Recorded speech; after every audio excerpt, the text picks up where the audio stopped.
Welcome to part 2 of building the Pocketship. In the last episode we finished by filleting the joints and reinforcing some of them with fiberglass tape. This is what happened next. I gave the bottom panels a coat of epoxy resin ready for fiberglassing. I did this to prevent what's known as gassing or bubbles coming out of the wood after you've applied the fiberglass. Gassing can also be controlled by temperature. If you apply the epoxy resin and fiberglass when the temperature is rising, then you'll tend to get gassing. But later on in the day, of course, when the temperature is dropping, it's much less of a problem.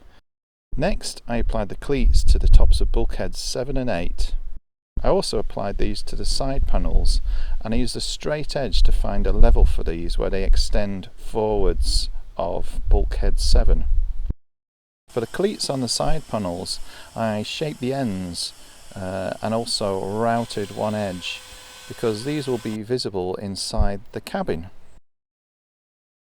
Then I added the cleats for the footwell panels. The horizontal cleats on the transom need a beveled edge on the top where they meet the deck because the transom slopes backwards. So I used a bevel gauge to take this angle and transfer it to my circular saw. I also fitted cleats to the top of the centerboard trunk. Next, I started to fit floorboards, which I'd prepared from 6" by 1" planks and cut these down into 3" wide planks of sapele, and also some strips which are 1.5 inches wide of yellow pine. To cut the floorboards to fit into the curved hull of the boat, I used a technique called the tick stick trick. This involves fixing screws or nails into the ends of the floors, clamping a batten onto these to form a fair curve around the side of the hull. Then you need a piece of paper or cardboard which is laid flat and which you'll record the information onto. This doesn't need to be an exact fit, it can just fit roughly into the curve that you're cutting.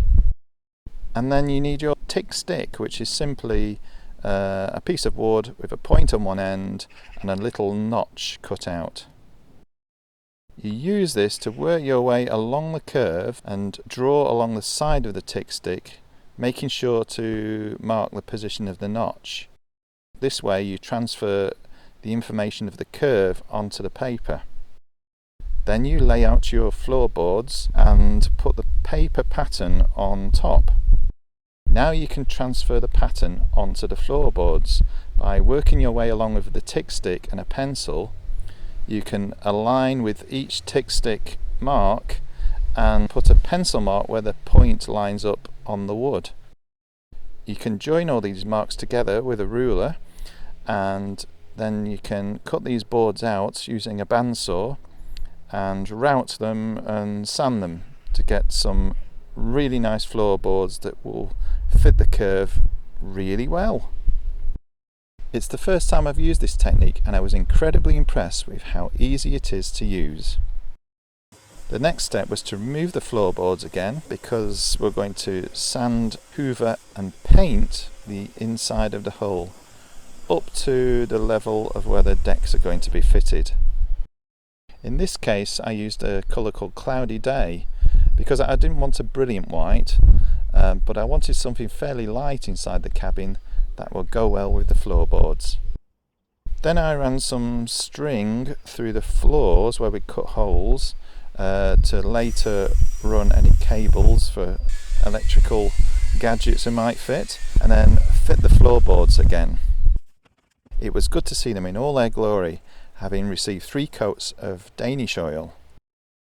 I also painted the outside of the hull with 1 coat of epoxy resin, partly because we're going to move the boat outside, so this was for weatherproofing to protect the wood, and also to help prevent gassing, as we talked about earlier on, when I eventually fiberglass the underside of the hull.